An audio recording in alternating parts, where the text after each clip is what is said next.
Como eu disse agora há pouco, a gente vai saber agora como funciona, né? Para a gente chegar a uma produção recorde por hectare, quais são os limites? Até onde conseguiremos chegar? Como são feitas essas competições, esses torneios, nesses campos de testes preparados por empresas, né? E também pelos produtores, para a gente chegar aí numa produção dos sonhos? É com um imenso prazer que eu tenho aqui na linha o técnico de desenvolvimento de mercado da Brant do Brasil, Pedro Afonso. Bom dia. Bom dia, Cláudio, tudo bem? Como é que tá? Prazer em estar aqui participando desse programa que alcança muitas pessoas e leva informação com qualidade. Olha, é um prazer tê-lo aqui novamente, Pedro. Eu disse na nossa última conversa que a gente precisaria de um tempo maior para a gente explicar para os nossos ouvintes, num Brasil de dimensão continental, vocês têm desafios gigantescos para conseguirem ajudar o produtor a atingirem esses números que a gente vem acompanhando, mas eu queria saber de você, na sua opinião, como profissional do setor, produção por hectare, até onde você acha que a gente consegue chegar com essas tecnologias que vêm nos surpreendendo a cada dia? Cláudio, uma coisa que a gente vem batendo muito em cima é a questão do quanto que a gente consegue reduzir as perdas. Porque, falando em potencial produtivo da soja, nós estamos falando um pouco mais de 19 mil quilos por hectare, que isso daria por volta de 330 sacas por hectare, isso em soja.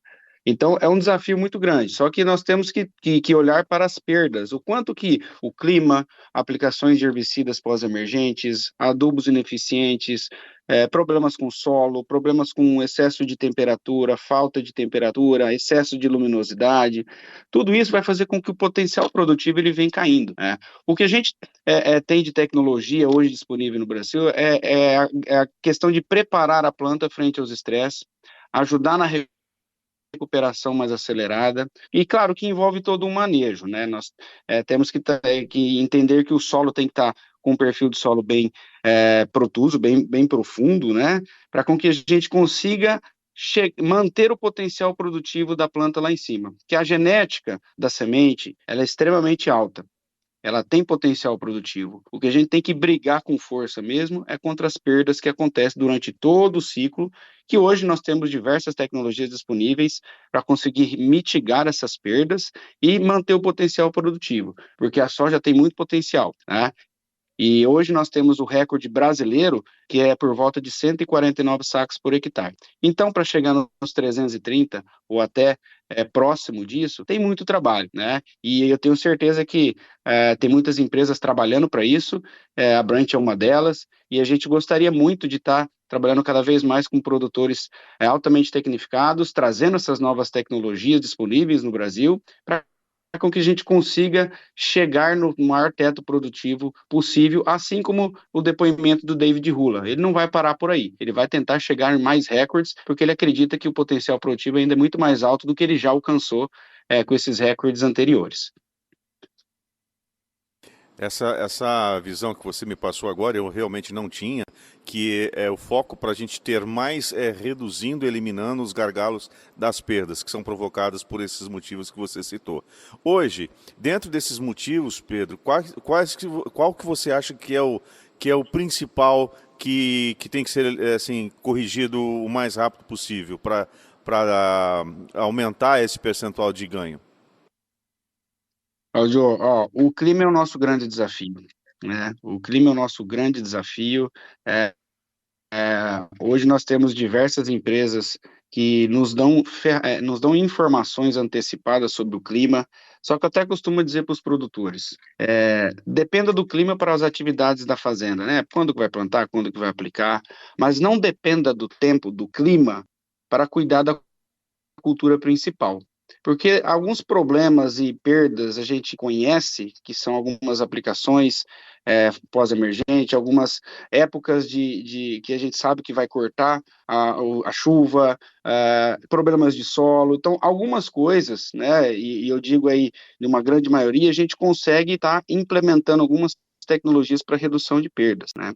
Então, dependa do clima para as atividades corriqueiras. Quando que eu vou plantar, quando que eu vou aplicar, como que eu vou fazer algum manejo que dependa de luminosidade ou dependa de água, né? Mas para cuidar da cultura, sendo qualquer tipo de aplicação que a gente venha fazer ou qualquer manejo, a gente tem que olhar para a cultura principal. Ah, por exemplo, vou fazer uma aplicação de herbicida pós-emergentes, para a gente controlar as plantas daninhas já com a cultura principal instalada e emergida.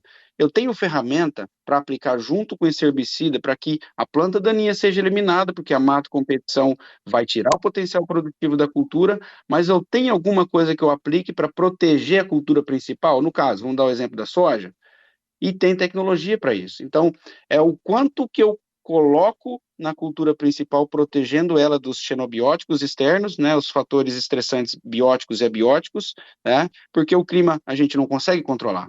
Então, vamos cuidar da cultura como se o clima não fosse o maior problema. Então, esse é o grande foco, é olhar para a cultura principal. Ah, mas eu quero ver minha roça limpa, eu quero ver minha roça livre de qualquer tipo de coisas externas, mas não deixe nunca de fazer qualquer atividade sem olhar para a cultura principal, sem cuidar dela, sem dar ferramentas, estímulos, nutrição para com que ela cresça e mantenha o potencial produtivo. Porque qualquer estresse que há, né, que acontece durante o ciclo, o potencial produtivo vai caindo gradativamente. E se eu conseguir manter o potencial produtivo lá em cima, a consequência disso é aumento de produtividade, tá?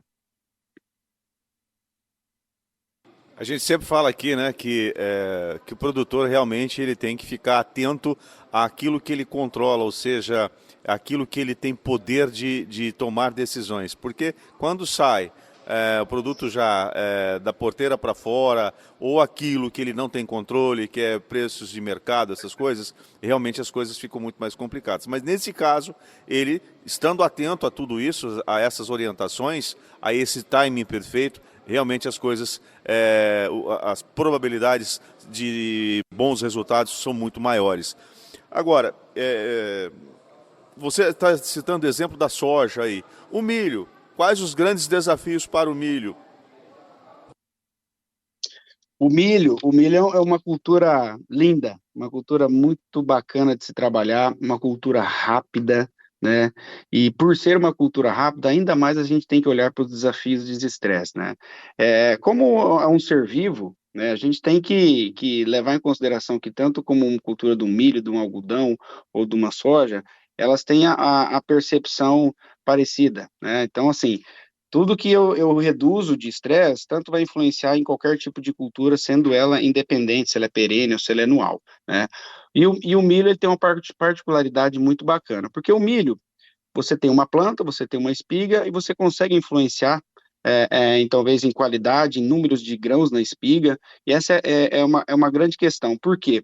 Porque o milho você constrói todo ele, né, dando os subsídios, dando nutrição, e lá na frente você precisa de alguns parâmetros ou algumas tecnologias para poder transformar tudo que você vem construindo desde o plantio para a formação daquela espiga, né? Então, assim, são momentos chaves que a gente não pode errar. Então, não só na cultura do milho, né? Em outras culturas também, mas o milho em específico, tem pontos chaves ali, que é a virada de chave para a gente pegar tudo aquilo que a gente construiu de nutrição e estrutura de planta e fazer com que aquilo tudo que esteja lá na planta seja jogado em qualidade, peso e formação de grãos, né? Lá na espiga. Então, assim, o milho é uma cultura extremamente exigente, né? A grande diferença, por exemplo, já dando um exemplo do recorde mundial do David Rula para o Brasil, né, que na verdade esse é um recorde que para nós brasileiros vai ser muito mais difícil de alcançar, e eu dou um exemplo de plantabilidade. A plantabilidade desses recordes mundiais chega na beira de 150, 152 mil plantas por hectare. É uma coisa que aqui no Brasil não existe. A gente está falando aqui numa média de 55 até 65, 70 mil plantas por hectare. Então, só desse quesito, a gente, na cultura do milho, tem muito mais desafios, devido às condições de solo, às condições de clima que nós temos, as diferenças lá dos Estados Unidos. Mas sim, é uma cultura que a gente pode buscar muito mais teto produtivo, tem muito mais para onde a gente correr, a gente precisa só adequar o manejo, fazer o ajuste fino entre solo, planta e manejo, como aplicação foliares, que a gente consegue manter o teto produtivo cada vez mais alto, e as genéticas de variedades nos ajudam muito a poder trabalhar com mais efetividade e entregar para o produtor um manejo eficiente para com que ele tenha segurança nas aplicações e isso retornar para ele em produtividade e qualidade de grãos. Perfeito, Pedro. E a gente vê, né? A Embrapa está completando 51 anos. A gente vê o quanto que a ciência e a tecnologia proporcionou a transformação da nossa produção. Nós que na década de 70 no meio da década de 70 a gente tinha basicamente, nós éramos grandes importadores de alimentos e hoje a gente tem o protagonismo que temos.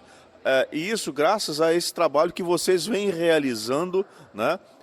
Transformando a nossa agricultura, levando a patamares tão importantes. Então, Pedro, eu queria parabenizá-lo também, parabenizar todos que estão envolvidos nesse setor pelo que conseguimos hoje, pelo que a gente tem hoje, pela capacidade produtiva do produtor, do agricultor brasileiro. Então, o trabalho que vocês fazem é de extrema importância para todos nós, até para nos ajudar a entender quais são as necessidades, os gargalos principais e resolvê-los, deixando para o produtor uma margem maior de lucro. Então é muito importante todo esse trabalho que vocês fazem, então nos resta agradecê-los. E deixar aqui, você que tem algum tipo de dificuldade, procure aí uma informação segura, procure uma empresa séria que possa resolver de fato o seu problema e assumir aí um compromisso de parceria a longo prazo. Afinal, o produtor,